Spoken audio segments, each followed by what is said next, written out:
Okay, so for the second video, number one, what are my key takeaways? So the speaker basically explained how transfer functions help us analyze dynamic systems. So firstly, he gave an example of a moving car.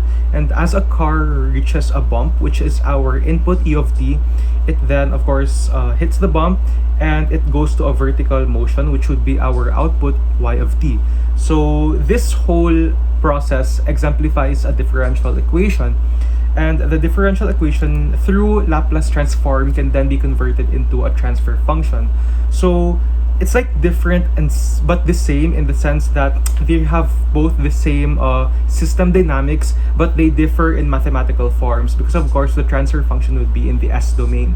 So moving on with that, he also talked that the transfer function is also a ratio of output over input. So we could say that this would be our Y of S over U of S.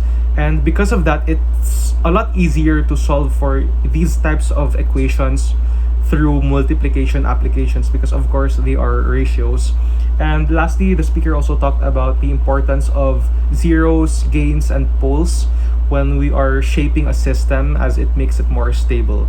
And moving on to number two, was the video helpful? Why or why not? The video was definitely helpful in the sense that, you know, it again exemplified the dynamic system through the example of a car. It shows how the input and output works and also explains how the transfer function and the differential equation could be the same in dynamics yet different in mathematical form.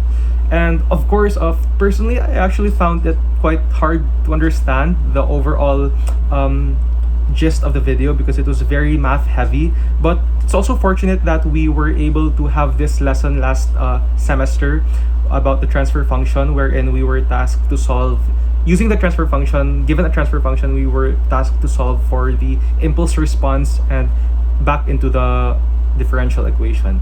And lastly, insights gained as a future engineer.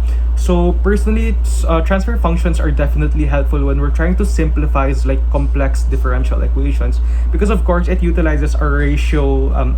It utilizes our ratio aspect. So it only takes into account multiplication applications in comparison to the complex differential equations. And it also talks about the importance of poles, gains, and zeros, wherein it isn't solely about putting them into a system, but how we strategically put them into a system so that we could gain maximum stability.